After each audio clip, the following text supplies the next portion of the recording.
there. That's okay. You're a silhouette or silhouette, as I like to say. All right. We have a few more people coming in, it looks like. We'll give it just another minute here before we get started on things. Okay. How's everyone else doing? Hi, Dr. Cruz. Good afternoon.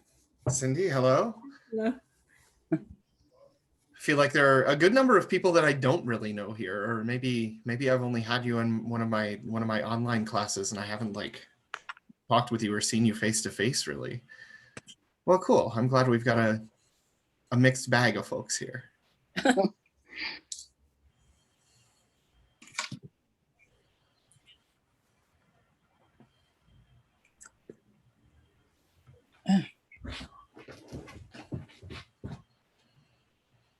Dr. Cruz.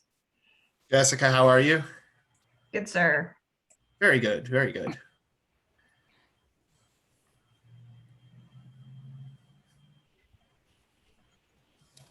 For Cindy and Jessica, have you seen that the ICQI schedule has been released? Yes. I did. Yeah. Awesome. We're there. Friday morning, it looks like. Okay. Sneaking up on us. It is. It'll be fun. You already have your presentations done, basically. Yeah.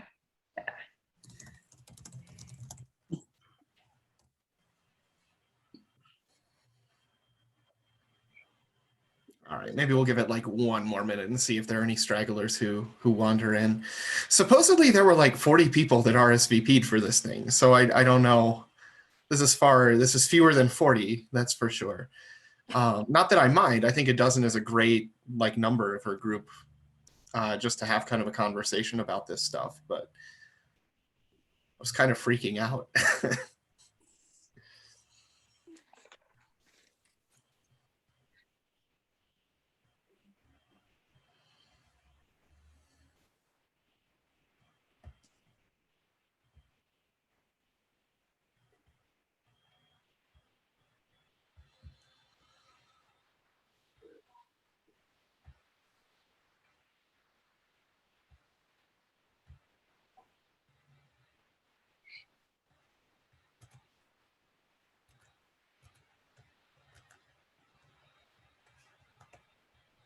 All right, well, let me see if I can get my PowerPoint sharing here.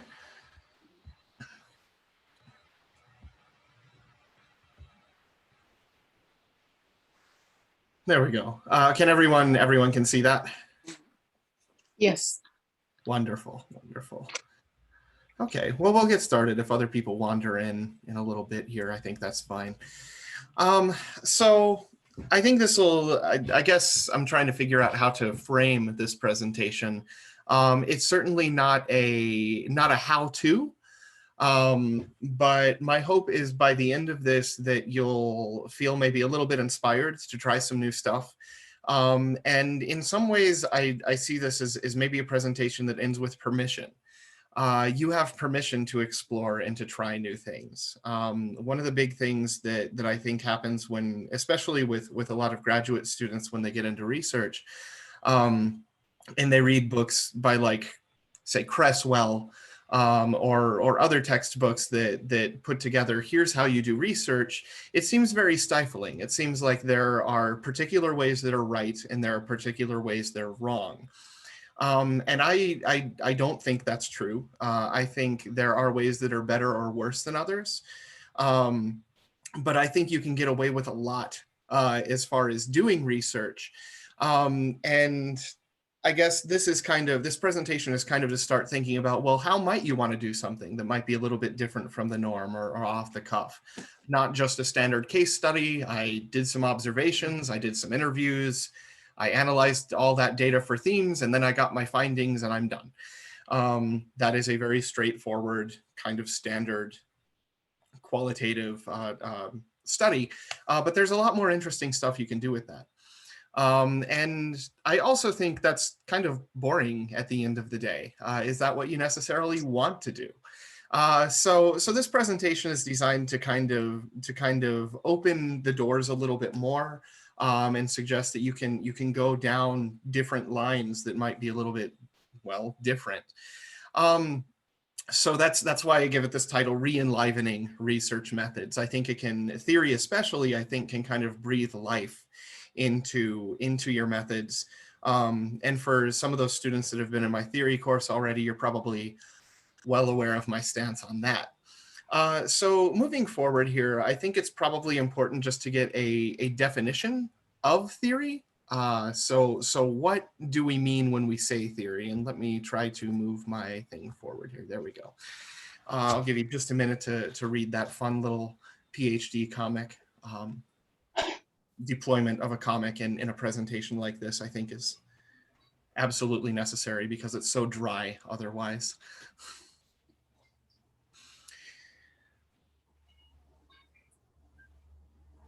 So when we talk about theories, I think it's important to kind of lay out, what do we mean here? And so a theory, this is kind of just my cobbling together of a definition for you. This isn't from any particular place in particular. But a theory is a lens through which we try to understand the world. It might explain how something works, or if we're getting a little bit more ethical, it might explain how something should work. In our case, we're usually applying it to learning, right? So one of the really big questions is, how is it that people learn? Or what is best for learning? And there are a lot of different theories that answer that question. Cognitive theory, for instance, says it all happens up here in the brain. We process things, and there's a lot of metaphors that liken our brains to computers, memory, storage, access, things like that. Executive functioning. So some might say that's how people learn. There are more social theories that say we learn from each other. But at the end of the day, we're trying to answer that question, right? How is it that people learn? And we base certain things that we do off of those theories. If you are a cognitivist, you might be you operate with this idea that the brain is kind of like a computer, and you treat it as such. If you're a socioculturalist, you get students together and you have them work in groups, and you probably ascribe to zone of proximal development, and you have them try to reach those greater heights in knowledge by interacting with each other. One of the things that makes theory important is it does hold a predictable and explanatory power, right? We wouldn't use these theories if they didn't help us to understand things and they didn't seem to hold some kind of water. A lot of them, we at least have evidence that they are meaningful and that they provide some kind of explanation for why things are happening. In there. And one of the other things that the reason we have these theories in place is because they explain something that's very hard to understand. They explain things that we can't just see happening in, like we can't hold it up and say, here's the thing that explains what's happening. So it's made up of concepts, it's made up of ideas or constructs. Motivation, for instance, it's an idea that we have that explains why people do things. I can't get inside someone's brain and pull motivation out and say, here's the motivation. I have to get in there and I have to invent these terms like intrinsic and extrinsic. Again, it holds explanatory power. This is not to say that motivation doesn't exist at all, but this is it's a force that we've kind of given a name to. Same thing with, say, racism or something. We can see actions that we would describe as racist. It's much more difficult to get inside someone's brain and say, there's the racism, let's just cut that out and remove it. Self-efficacy, things like identity, these are all very complex terms that we come up with ideas to explain. But again, they're not just empirical things that are there like a gas, for instance. We can observe, we can measure the gas, we can do that. So we need little proxies to try to understand what these things are. So I'm going to let that rest as far as theory goes, and say that we're probably all also very familiar with a bunch of different theories, as I mentioned. What's that? Oh, I thought I had someone talking. So we have different motivational theories, right? You've probably all heard self-efficacy. Expectancy value is a pretty common one. We've all heard of Maslow's hierarchy of needs. These motivate us to do certain things. There are other theories out there too of motivation that we maybe use a little bit less commonly in education, but they certainly exist. This is not an exhaustive list. If you're in ed leadership, we've probably heard of some of these theories. Sociocultural theory, there are ways to kind of narrow that down. We have cognition, cognitive theories, and we're really looking, I think, at cultural responsiveness now. These are things we hear in education a lot. These are maybe kind of the dominant theories that guide what we're doing and why we're doing it. And if you're interested, there's a whole list in this article of different theories that are used in the social sciences, understanding, selecting, and integrating a theoretical framework in dissertation research, creating the blueprint for your house. And in this article, they liken theory to a blueprint that you're going to build a house around. If your dissertation is a house, the theory kind of helps you and guides you. And there are different ways that you can use theory in qualitative research. These are maybe the three most common ways. So it's very commonly present in research questions. We learn a theory, and then we want to apply that theory when we're asking whatever it is that we're researching about. So let's say we have like a math professor, or even in like secondary ed, you might have a math teacher that wants to get involved in like civic engagement and learning through service. So he has, or she, not to be sexist, has an agreement with Habitat for Humanity. And once every week, the students in this math class take a field trip out to a construction site, and they learn how to build a house, and they learn the architectural and design principles behind the house. And we want to see if getting students to do that increases or affects their intrinsic and extrinsic motivation. So in that idea of motivation is built into the question, right? And we know from the beginning of this study that we're probably going to be drawing on literature that talks about motivation, that lays out and helps us define what motivation is, how even to measure motivation potentially. There might be scales out there that, again, act as proxies for this idea of motivation. So that's one way to sort of integrate theory into research. It might be present in interventions. I have a student so if you have professional development or something that's rooted in principles of cultural competency is a theory that we have. And we might want to see, if I design this professional development around the idea of cultural competency, does it make my teachers or the people that I'm trying to help develop professionally more culturally competent? And I will probably look at all the literature on cultural competency, and I'll see if there are certain tenets that create or develop cultural competency, and that's going to develop my intervention. Last kind of way that we really commonly see theory in research is when we're doing data analysis, especially if we're doing a deductive analysis. So maybe let's think about like a writing intervention or something like that. We had students that weren't writing very well. And after I do some sort of, maybe, I don't know, I saw a study where they conceptualize of writing an essay, like a 5-paragraph essay, like a tree. And that was the intervention. And like the trunk is the thesis and the branches are your examples and all of that. So I want to see if it increases their degree of efficacy in writing. And so I'm going to look for some of those components of self-efficacy in the interviews that I have with those students afterwards. And if you do self-efficacy research, there are kind of like 4 major tenets of self-efficacy: mastery of experiences. You can read all that on the slide. But those tell me what I'm going to comb through my data and look for. And I can sort of try to thematize my data around those major tenets that exist in self-efficacy theory. So those are kind of the major ways that it's going to show up. And if you do your research this way, it is going to be very mechanical, and it'll be very straightforward. That doesn't make it bad by any stretch of the mind. And I think sometimes people like to have structure when they're doing research. It's a big project. Any kind of research project is a big project. And to have structure, to have something that tells you how to go through the process is super helpful, especially if you're newer to the process. That said, I think it kind of limits what we're doing when we are doing research. So this is from Pink Floyd's The Wall. If you all have seen that video, it's got the children marching, and they're eventually going to be falling into a giant meat grinder. A lot of our research is based around very specific ideas of what our research should be doing. And at the end of the day, I think as educational researchers, that falls into either improving teachers and their teaching, or improving students and their learning. And we have very specific ideas of what good teaching looks like and how we want to improve teaching.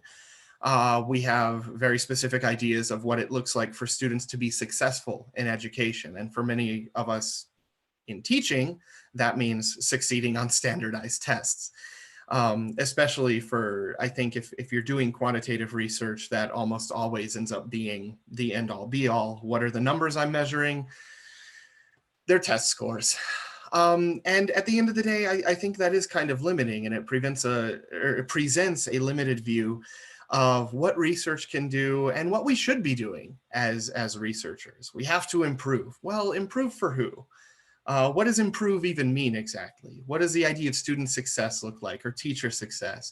And in some cases, leadership roles too. I know there are some folks that do research on say principals and leadership roles in school. But again, I think it all comes down to this idea of making things better.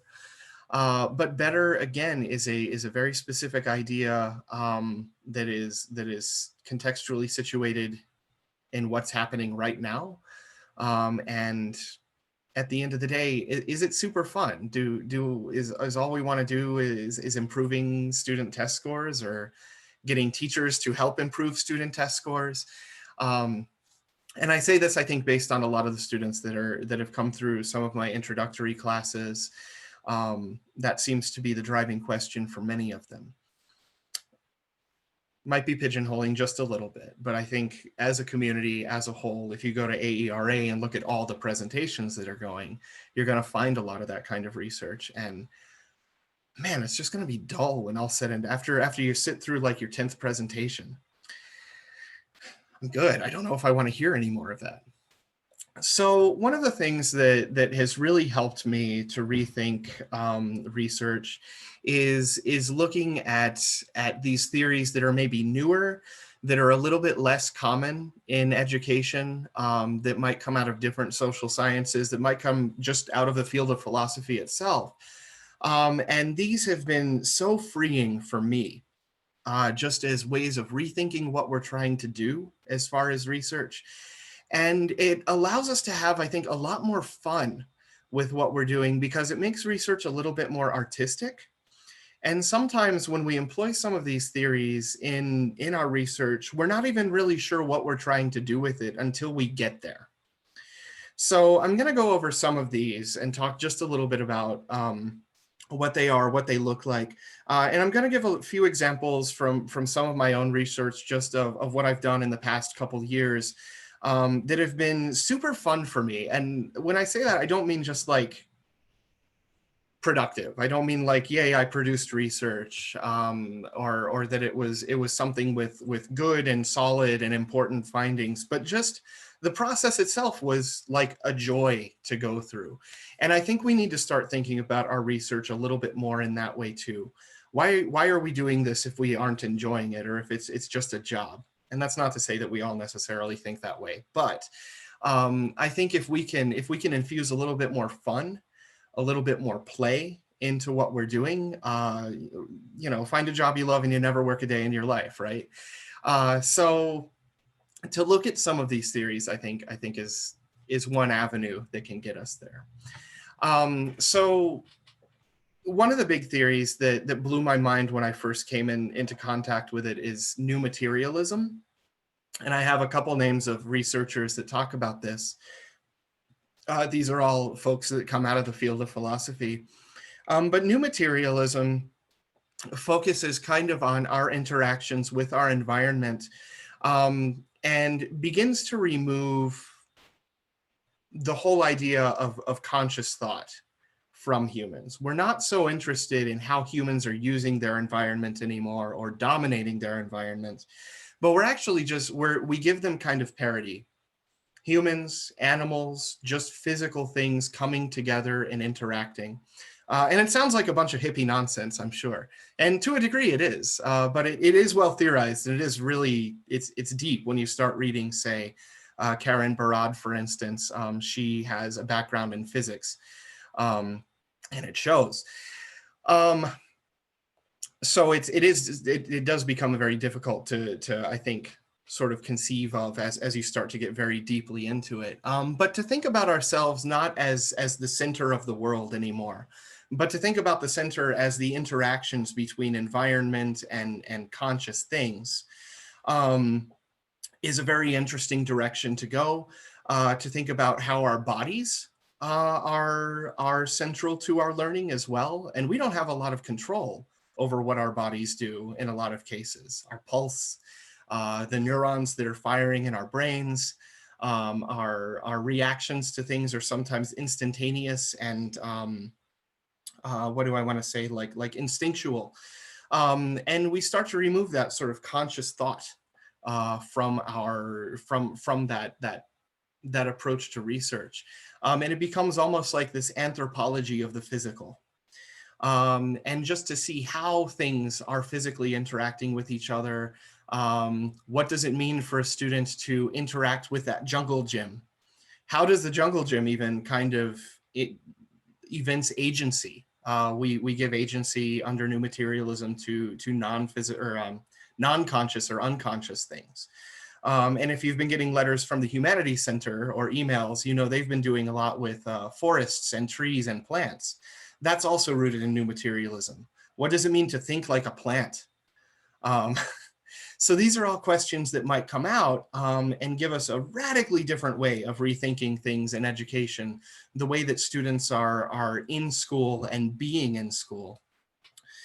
Affect theory is another approach that is really interesting, and I think it ties really well into new materialism.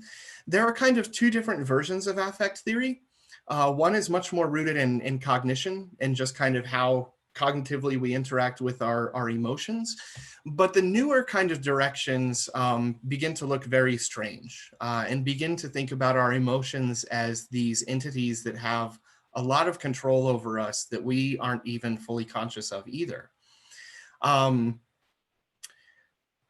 If we look at Brian Masumi is the first person on this list. He conceives of affect or emotion as coming from a kind of virtual plane that sort of comes out at certain times or bubbles up and begins to affect us. And then as we begin to get less emotional, it sinks back down and then begins to affect other people. And it looks at emotion almost as this thing that ties us all together. And again, I think it's a radically different way of thinking about research from just, say, a cognitive angle. How are students processing the information that they're getting? How can we make them process better? Metacognition. This again kind of decenters or removes that agency that we have or that control that we have, and I think describes us as bodies in the universe, as does actor network theory. For educational researchers, I would definitely say look at Fenwick and Edwards. Because their book is Actor Network Theory in Education. But it again looks at how everything is tied together in stronger or weaker networks. And I think really celebrates the complexity that exists in our interactions. We're not trying to isolate variables in actor network theory. We're not trying to conceive of people as even individual units. We are intimately tied into the things that are around us. And you can see how new materialism, maybe even affect theory, kind of applies there. Bruno Latour, the first person on that list, is sometimes thought of as kind of the father of new materialism as well. So these theories are definitely speaking to each other. And finally, a lot of you have probably at least heard of post-structural approaches. There are post-human approaches, post-qualitative, post anything, are new ways to think about things too. And some of the major theorists here are Derrida, Foucault, and Deleuze. And I think what all of these folks would tell us is that we need to begin thinking outside of the structures that we've kind of built ourselves into. There are certain ways that we have of thinking that have just become habitual. And when we start to realize that, when we start to track how they've become habitual, we can start to rise above it. That's something that I think Foucault would say. And Deleuze actually suggests that we kind of embrace our inner schizophrenia. What does it mean to stop being neurotic and caring about individual things and to instead see the world through the eyes of the schizoid? And far from I think being derogatory about schizophrenia, he's asking us to celebrate that. He's saying that that is the core of our way of being, and we've tried to stifle that. And when we interact with the world in that way, we allow for a lot of new ways, new approaches, different things that we haven't really thought of yet. Deleuze notoriously does not give us any direction for what that means other than to think differently. But I think sometimes we do need that permission. Sometimes that's helpful. So these approaches have been really useful for me in thinking through research. And I'm going to go through a couple projects that I've done in the past that I think were super fun, and kind of tell you how theory built into it, or theory was used. So a lot of my studies are actually built just around the hobbies that I have, that I find interesting anyway. And one of my hobbies is circus arts, particularly fire play. So fire spinning, fire breathing, all of that. And I had a professor back at ASU when I was still getting my PhD that ascribed to a similar view of research. And one of her assignments for us was just go collect data and play with it. I don't care what that means. Just figure out what that means. Go play with your data. So I took these pictures. These are long exposure pictures of folks doing fire play at a meetup that I was at, and I started thinking about, well, what can this tell us? What is why could this be important? Why could this be data? And as I started looking into it, we don't have a lot of ways to think about movement in qualitative research. We take snapshots, or we take videos. And there are a lot of problems with those. A snapshot is just a moment in time. That doesn't tell us anything about movement, really. Videos, we often try to decompose. We'll rewind them. We'll try to focus on specific aspects of them. This is all in the literature on visual research. And as far as I can tell, no one's really thought to try to blur images or try to do these long exposure images. So it was really fun to think about what this might tell us. And as we get into some of the philosophies here, Deleuze, Masumi, they talk about what movement is. Masumi calls movement a dynamic unity. I feel like this kind of captures the idea of dynamic unity. So this is one article that was sort of looking at what does it mean to capture dynamic unity, or what does it mean to think of movement not as these individual moments in time, but kind of duration over time. And that's what this data ended up being. I didn't even know what I was going to be doing when I was taking these pictures. I was just told, collect data, play with it. But over time and kind of reading some theories, reading some of these folks, this is what came about. I think I took these pictures about 5 or 6 years ago at this point in time. It only recently got published.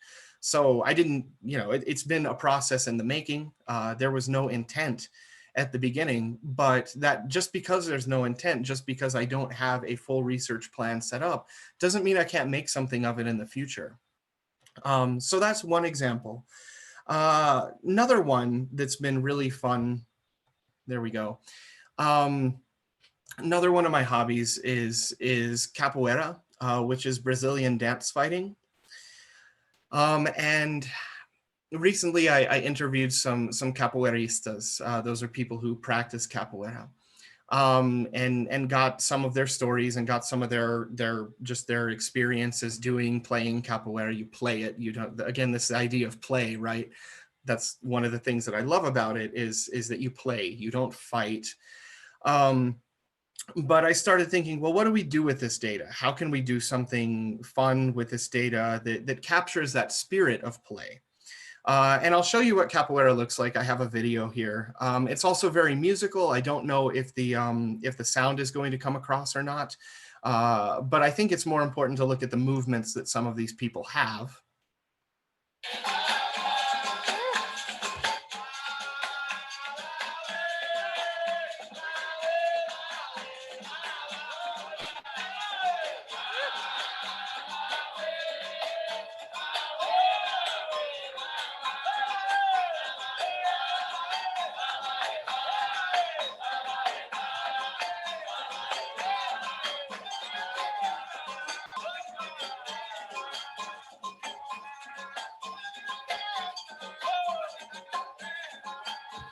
All right, so that's about 30 seconds of that.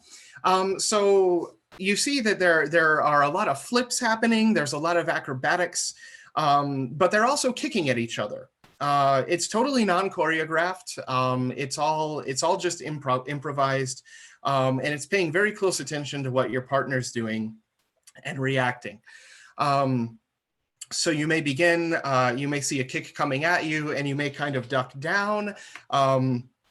But then you turn that duck into a kick of your own, or you turn that duck into something a little bit more acrobatic, or a flourish. A floreo is the term in capoeira. And so we start, this is with a group of capoeiristas actually that we're writing. But we started thinking about, well, what would it mean to present the data as capoeira, as a kind of fight dance back and forth with each other, as opposed to just trying to pull out themes or something like that. And one thing that again came up in reading is if you read Derrida, who's another one of those post-structural philosophers, he talks about the idea of play with language. We're allowed to play with our language because language is very playful. It's very decentered. It's very improvisational. There's a lot more to be said about Derrida and his stance toward writing. He's written thousands of pages on it, or toward language.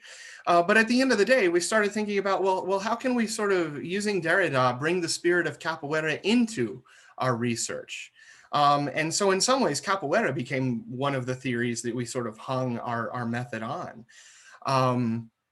And so we sort of cut up all of our interviews and put them together, so it became a sort of call and response, a game among these different players, where it looked like one person made a statement and then another person maybe made a statement that dovetailed into that or was a complete contradiction of it. But it's this back and forth, and it created a really fun kind of dialogue with our interviews. Hoping to get that published soon. I got to revise and resubmit, so we'll see if that gets out there. But even if it doesn't get in, it was a really fun project to do, and it was fun to kind of dialogue with the other researchers and capoeira players, and figure out what that kind of dialogue looks like when we're trying to turn our data into a game of capoeira, into that dance fighting that you just saw in the video. And then the last thing that I want, no, stop doing that. There we go. There we go. The last thing that I'm going to highlight here is another article that we got data and didn't know what to do with it. So I joined this research team after they had already collected data, and they'd gotten all these stories from engineering students about how they became engineering students. What did their engineering, what did their 4 years in engineering school in a college look like, was basically the question that had been asked of these engineering students. And then we were trying to figure out what to do with it. So this team had collected the data and they were like, okay, what do we do with the data? And this was actually, I didn't know what to do with it either. I was like, well, there's got to be some way we can conceive of these as stories, or there's some way we can put these stories together in a meaningful way. And I was out at a symphony of all places, and the symphony was built around this idea of the hero's journey. So each and I don't know how many of you know the hero's journey. It's a theory that comes out of literature, and it's this idea that any epic narrative, say like the Iliad and the Odyssey, or the Epic of Gilgamesh, or more contemporary ones like Star Wars or The Lion King or whatever. It's this theory that all of the heroes in these stories are going to go through similar experiences. They're going to be called to adventure. They're going to refuse the call initially in some way. Eventually, there's going to be something that pushes them into their journey, some kind of supernatural aid or some kind of accidental happenstance. They eventually, and it goes, there's a whole cycle. You can see the image there. But it was, the symphony was built around that idea. So they had each musical piece was meant to reflect one of the elements of this journey around this theory. And just being there, it clicked for me. I thought, what would happen if we conceived of these engineering students as epic journeys? How could we parse out, how could we maybe rewrite their stories or put their stories together so that it looked this way?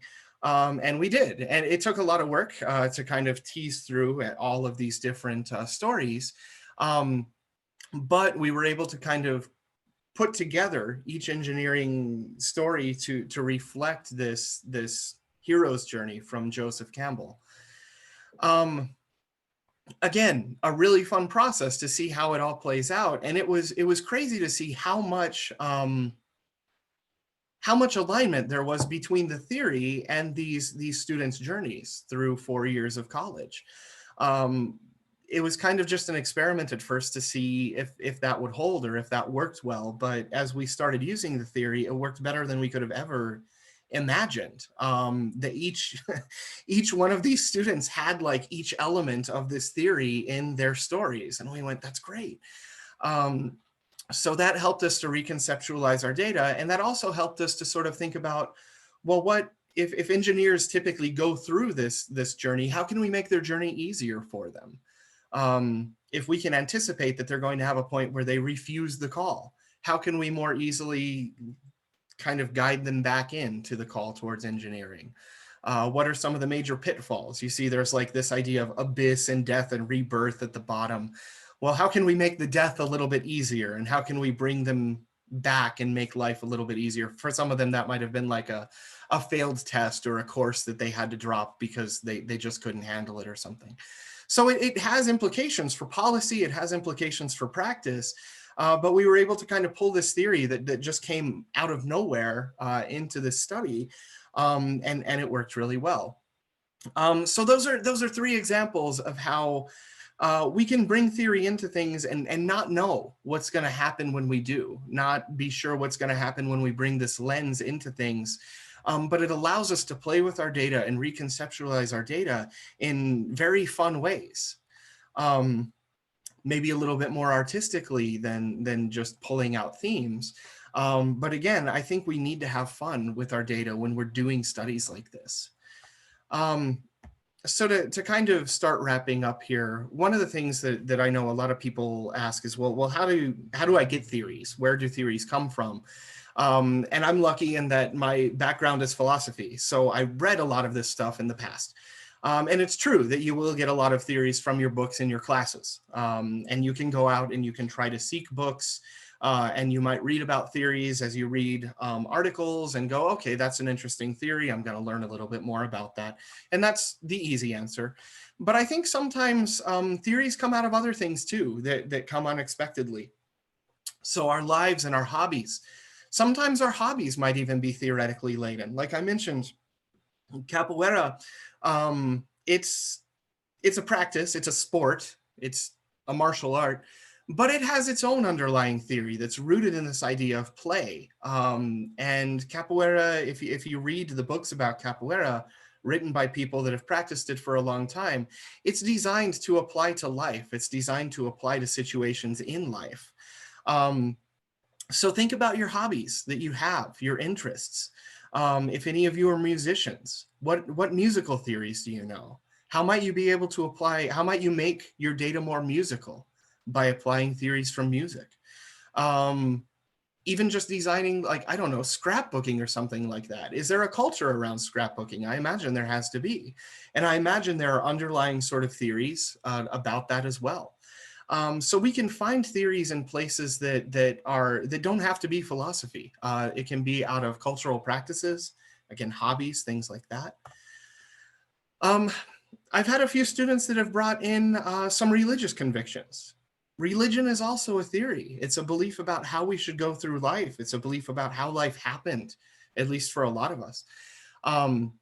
Some of those post-structuralists, their theories look very like Eastern religion anyway, say like Zen Buddhism or something like that. So I think there's no reason that we can't begin to think about theory as coming out of just church.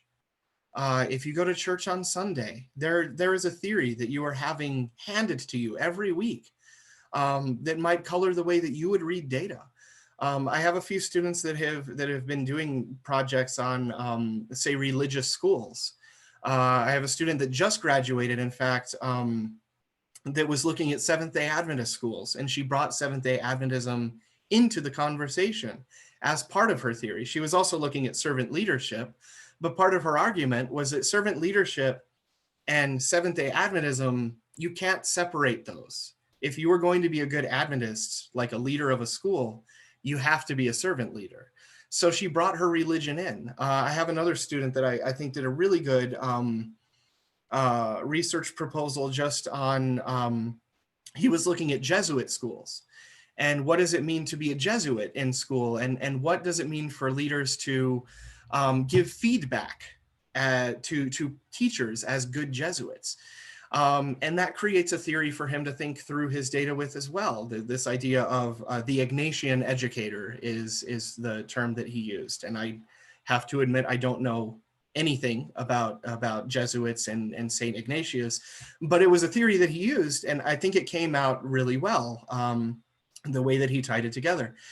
And finally, things sometimes just happen. Sometimes you go to a symphony and they say, we're gonna base this symphony around the hero's journey, and you go, oh, that's kind of cool.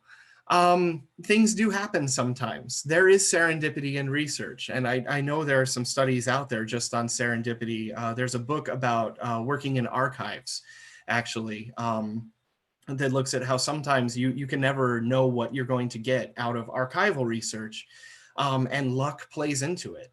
In any case, the point, I guess the larger point is, it is difficult to plan research sometimes. I know for research proposals, we need to have this idea that, that we know what we're going to do. We know exactly how we're going to analyze our data. We know exactly how we're going to collect our data. And that is important. If you're doing a dissertation proposal, if you're applying for grants down the line, they want to see a very clear-cut idea. But that doesn't mean that you can't allow for a little wiggle room, and you can't plan applying one of these theories to your research. And I think sometimes when you apply these more novel approaches, a lot of people are a little bit more receptive, because in research, we're always trying to advance, right? We're trying to find new ways of thinking about things. And as long as you have a good justification for what you're doing, and that's the important part, you can take a theory and throw it in there and say, here's a theory. Isn't that neat? But when you can tie it into your research and say, here's why this theory is good, here's why it works, here's why it's important, I think you can win a lot of people over. And when it's something that they can relate to, say like the hero's journey or something, but it's something that they haven't seen before, that moves you into the realm of being a little bit more innovative, as someone who might be willing to play with their research. And I think a lot of people are receptive to that. So that's something to keep in mind. I'm going to close off here just with a couple considerations, some suggested readings if you want to get into this further. So the first one is by Mirka Korolyumbai. She's the one that told me to play with my data, actually. Reconceptualizing qualitative research, methodologies without methodology. And she opens her book, just the introduction is, I'm not going to tell you what to think. You can read this book however you want. You can even skip around from chapter to chapter. It doesn't have to be read chronologically or in order. but she wants to inspire. A slightly older piece is Jackson and Masai's Thinking with Theory and Qualitative Research. This one is really good for getting a broad overview of some of the theories that I talked about before in some of my initial slides. Betty St. Pierre is a person that does a lot of innovative stuff with qualitative research. And she has a lot of ways of kind of thinking about going about research in new ways as well. I use that 2017 piece in some of my own classes, so a couple of you have probably read it. She asks us to think like the researchers or like the philosophers that we might be applying in our research. Try to see the world through their eyes. What does that look like? What does that mean? And finally, another reading that I like to include in my classes is this idea of intuition and creativity. And this is actually a transcript from a speech. But these are important too, I think. This idea of creativity, this idea of sort of intuiting that a theory might work well, and then applying that theory and again, trying to add that justification. I think those are some important ways of thinking about research that hopefully are a little bit less stifling and a little bit off the beaten path from what we usually do. So at the end of the day, as I think I started this presentation with, you have permission to go out and try new things and do different things. And it doesn't have to look exactly like the studies that you've seen and that you've read about. There are places now that are publishing this kind of work. There are books about it. So obviously there's an interest. So if you feel like you're getting bored with what you're doing, or if you're looking at some of this stuff and you're going, I don't know what effect this is actually going to have on the world. Like, I can do a case study, I can do a grounded theory study. Who's going to read this anyway?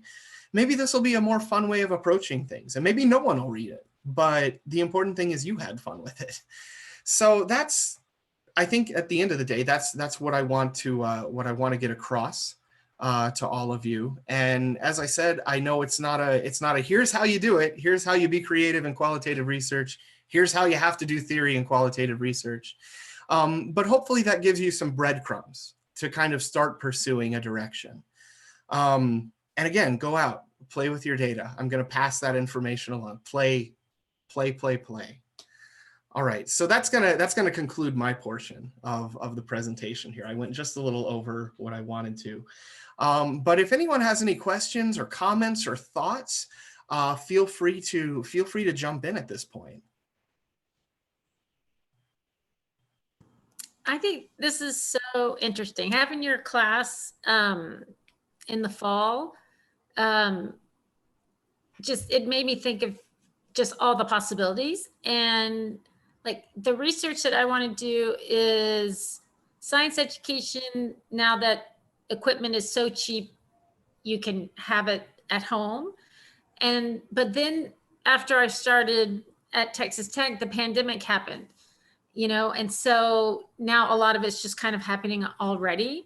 And I think about, what all those possibilities are, but I have no idea what I want to do with it.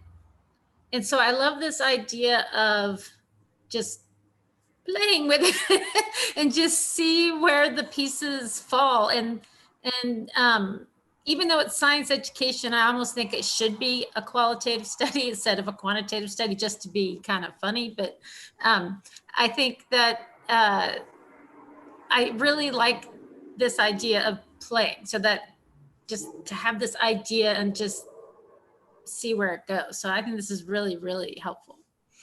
Well, with STEM education, I know we think of STEM and we think, well, it has to be quantitative. STEM people like numbers, but it's also education, right? And education becomes a much more qualitative concern. And I think there are plenty of STEM journals that are open to qualitative research now. A Journal of Engineering Education is like one of the top journals in education.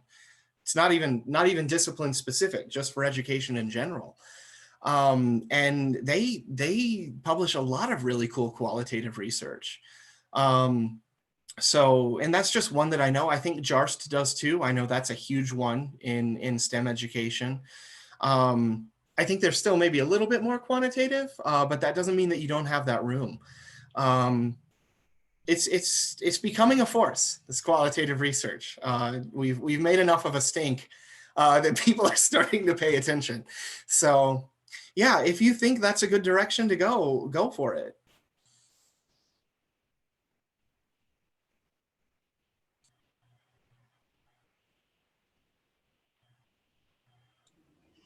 So this is not a question, it's just a comment, but you have the coolest hobbies. Fun. That makes it really fun. Responding to a comment in the post here. I mean, that makes things interesting too, I suppose. But the other thing, education also is such a broad field. There's pedagogy everywhere. You can't avoid it. You can't avoid curriculum. There's a curriculum everywhere, and they might not call it that. They might not say this is our curriculum, but we have strategies for learning any kind of new hobby, right? And so I think you can, if you have a hobby that you're interested in, you can find a way to tie it in education. Even loosely. I don't think it has to be explicitly tied to education. Why does it need to be? If you're producing knowledge, if you're producing a new way of thinking about things, why not publish in an anthropology journal? Or like, there are journals that are just specifically about qualitative research, just broadly, you know, it doesn't, any of the social sciences. So I think, yeah, I think we can definitely bring our hobbies into it as well. As far as the fire spinning and the capoeira, I think that was kind of a defense mechanism. I mean, here we are all doing like our research and stuff, and how, you know, if you're dating, for instance, how do you try to describe that to people? I'm a researcher. I did, you know, you got to have something to bring you back into the realm of interest, right? So, not that I'm dating at this point, I'm happily married, but, you know, how are you going to make friends? You got to have something interesting about you. That has less to do with research, and I guess that's more just life advice from someone who doesn't have that much experience with life when all said and done. But yeah. Not, oh, Go ahead, sorry. I was going to say it's not a question. It's just 3 words: data, fun, play. Thought I'd never hear those 3 words together. It's boggling, actually, when I think about it. Yeah, and I think it can be a little scary, not knowing what you're doing or why you're doing it necessarily. But I think that speaks maybe to dispositions that are really important for research too, or at least this kind of research, which is receptivity, and just being open to what might influence your research and where you might get ideas for your research. It can be a little mind-boggling at first. I totally understand that. Did I have a follow-up to that or any more? I suppose not at this point. So Thank I you. have a comment. Being a former mathematics teacher and taking your qualitative class has really opened my mind to other possibilities. Because coming into the program, I was very like quantitative, graphs, tables, numbers, and I can play with those and they make sense to me. But at the same time, I work with people. As an associate principal, sometimes you cannot put a number to something that happens live or something that you experience. So I think I've learned that. Recently, I came across an article that did quantitative and qualitative and used that together. And so I thought, well, maybe that's kind of like my marriage, where I can get some data, but at the same time get some qualitative data to get deep into the root of what I'm looking for. So just open my mind to that. It is a little scary being a math person because I'm very formulaic and I like things linear, and I know qualitative research is not very linear at times, but I'm open to the idea. Cool. I think that's great. And that openness is the important part, I think. And if you end up not being a qualitative person, some of us are more directed that way. Some of us are more directed to numbers and quantitative. That's not wrong. And it's not my goal to say everyone should be doing qualitative research. I think that would limit our conversation in a lot of ways too. But I do know some people definitely find beauty in numbers and the way that numbers come together. And I'll refer you all to Dr. Zimmerman, who gave a presentation a few months ago just on the aesthetics of numbers. And I thought that was a really cool presentation, to see how numbers come together and how there's almost this, for some people who are very mathematically minded, it's a beauty, right? The way that numbers work.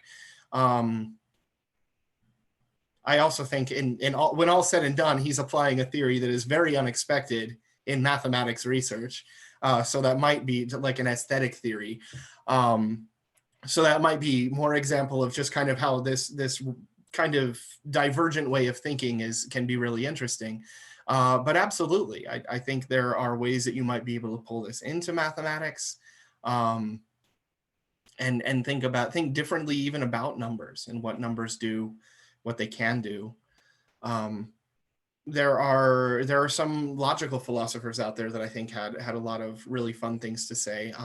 If you go back to like the rationalists, and they're coming up in the research conversation too, and they were from like the 16 and 1700s. Folks like René Descartes, Baruch Spinoza, they had this incredibly logical, linear way of thinking, but it was. I think it's so logical and linear that we're not used to it in a lot of cases. And so we're applying that in research now too. I invite any of you to look up how Spinoza has been used in educational research in the past 10 years. It's fascinating stuff.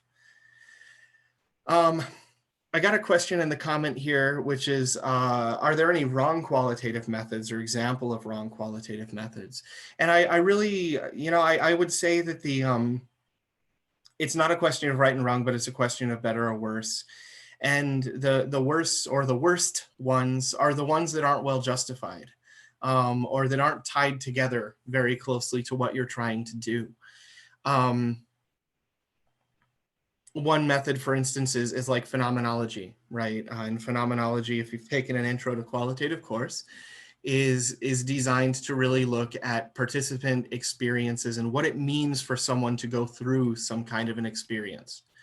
And that experience can be anything. It might be riding a roller coaster. What does it look like? What does it feel like? And we're really trying to get inside their heads and see what it feels like to be on a roller coaster. Death of a loved one, it's another experience. What does it feel like? What is it like to be that person?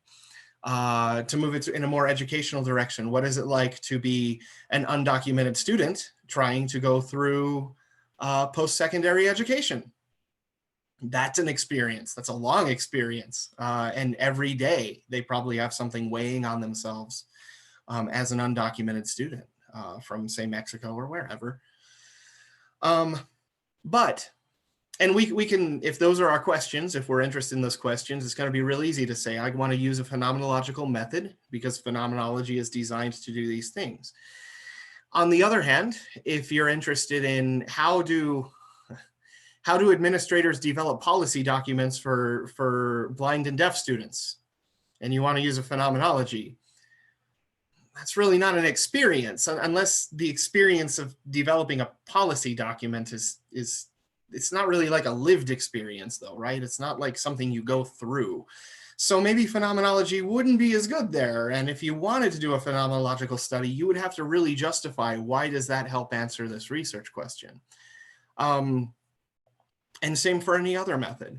Each method has kind of its own hallmark style of approach, and it's designed to do particular things. That's methodology is kind of the epistemology behind it, what it's designed to do.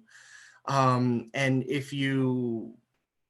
I think if you don't think about that, you're gonna use the wrong method, for lack of a better term, or at least it won't be justified and it's not gonna fly as well.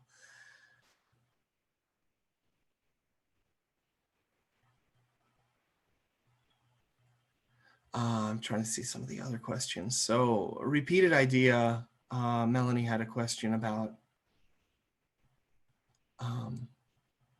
work on these projects with others. How have those teams impacted the play or moved it forward? Well, definitely. So when I'm looking at Capoeira, I've got my go-to group here at Texas Tech. There's someone in anthropology that studies Capoeira. She does it from a much more social justice angle than me. So it's interesting to get those, to get that. It's not a conflict at all, but it's different viewpoints, because I'm a little bit more ecstatic and crazy, and she's a little bit more, but Capoeira should be used to right wrongs in the world. How can we use it in that way? So in some ways, I would say that it helps ground me a little bit, and worry about maybe the here and now as opposed to just play. But there's an engineering student that I also work with. He does Capoeira beautifully. His legs are like 4 inches longer than they're supposed to be. Like, he's just a long, lanky guy, and he looks, when he plays, when he does those kicks and flips, he's beautiful. But he has a very playful kind of attitude and spirit too, and we kind of play off of each other. And we think tank. We sit around, we think about ideas and what might be done. We've got a new project coming up that's going to involve GoPro cameras, and I'm really excited for that. And trying to figure out, so Capoeira is also described as a dialogue, and we're trying to think about what it means to capture that dialogue in movement.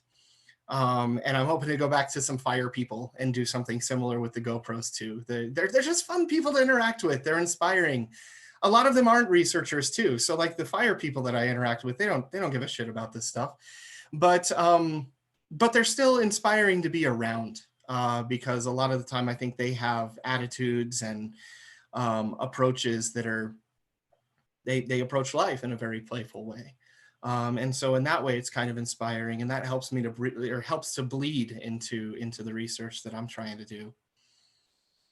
Wouldn't happen without these people. Wouldn't happen without this mindset that's been carefully cultivated by the people around me.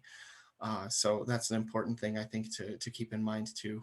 Immerse yourself in people that are good for you and good for your research. And that doesn't just mean other professors. I think that means any positive forces, positive energies. God, I sound like such a new age, like, it's just that's not me though. I'm not an astrologist or anything like that, I promise. I am a Libra. That's the most I know about it. I don't know what that means. I don't use it to yeah. Anyway, let's see. All right, so they're interdisciplinary. Yeah, they are interdisciplinary, Melanie. And I think that's, interdisciplinarity is so cool too. So working with, when I started, I did not care about STEM education like 5-6 years ago. And it's just by happenstance that I started working with engineers and engineering educators. And I love the way they think. They do design thinking. They have a different kind of epistemology and approach. There's another kind of art, right? And that has affected also the way that I think about a lot of things. And it's, you know, I haven't worked with biologists or chemists or anything, but God knows what that would look like and how that would affect me and change the way I think about approaching research and again, life. Just interacting with them. There's plenty of time. It's the work of a lifetime.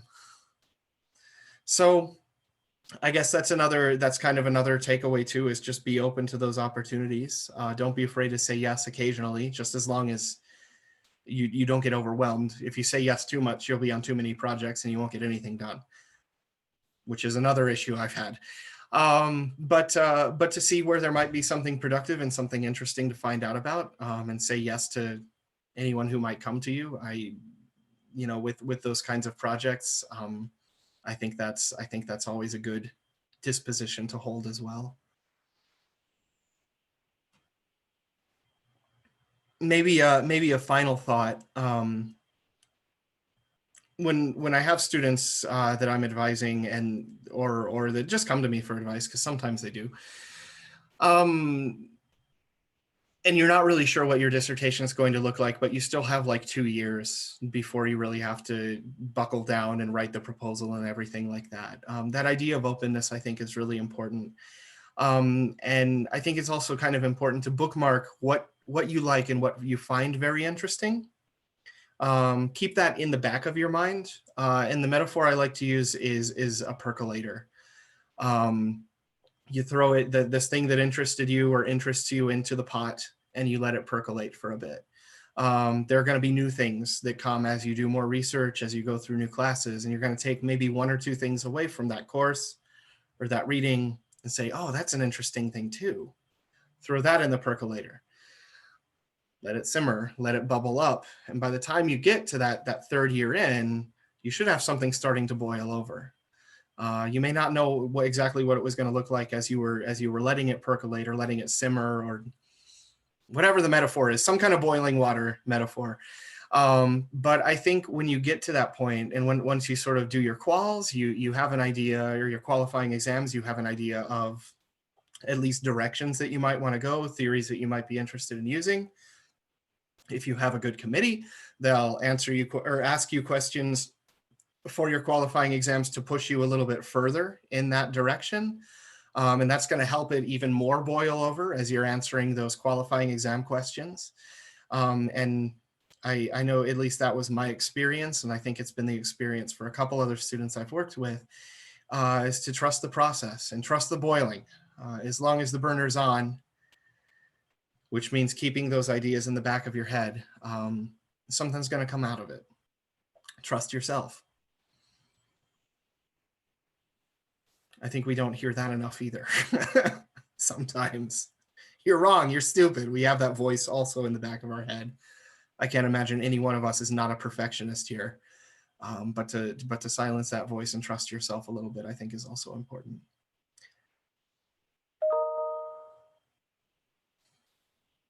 All right. Well, we're actually a little bit over time here. Does anyone have any other questions? Anything else?